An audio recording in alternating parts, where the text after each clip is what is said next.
Let's make one of my favorite traditional Ghanaian dishes, Nkate Kwan, also known as groundnut soup. I started by cleaning and preparing my meat, which today I used chicken and smoked turkey, and then I got started on prepping my vegetables. Chop up 1 whole onion, some ginger, garlic, and scotch bonnet, and place that into the blender until smooth. Add all your meat to a large pot and season according to your liking. I used some salt, chicken bouillon, thyme, star anise, and bay leaves, and then go ahead and pour the onion mixture right on top. Next, add another onion, some tomatoes, and scotch bonnet into the pot, and we're going to let the meat kind of cook in its own juices while softening the vegetables. While that's cooking, you can get started on your peanut butter base. You want to make sure that you're using raw natural peanut butter with no additives.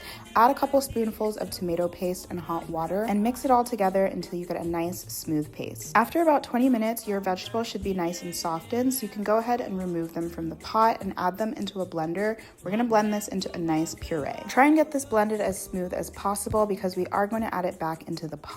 And I like to use a fine mesh strainer to strain out all the pulp so my soup has more of a soup texture and not a stew texture. Next, we're going to add the peanut butter base back into the pot as well. Stir everything together and make sure all of the meat is covered. Add some extra water if you need to. Give everything a good stir and then go ahead and close that lid. We're going to let this cook for about 30 minutes. Once this cooked down a bit, I like to do a taste test and add any extra seasonings if needed. While the soup continues to cook, I like to get started on my fufu. I take a pot of cold water and put that on the stove and slowly just add in the fufu mix until it starts to thicken up. Once it starts to look like this, it's time to pay attention and start pounding until smooth. I like my fufu on the softer side, but if you want a firmer texture, you can either add more powder or just keep pounding for longer. By this point, your soup should be looking nice and ready. Once you start to see that oil layer forming on top, you know that the soup is cooked all the way through. Go ahead and plate it with your fufu and enjoy. This dish is so nostalgic for me. My mom used to make it every Sunday afternoon after church, and while I definitely don't make it as good as she did, cooking it just really feels like a warm hug.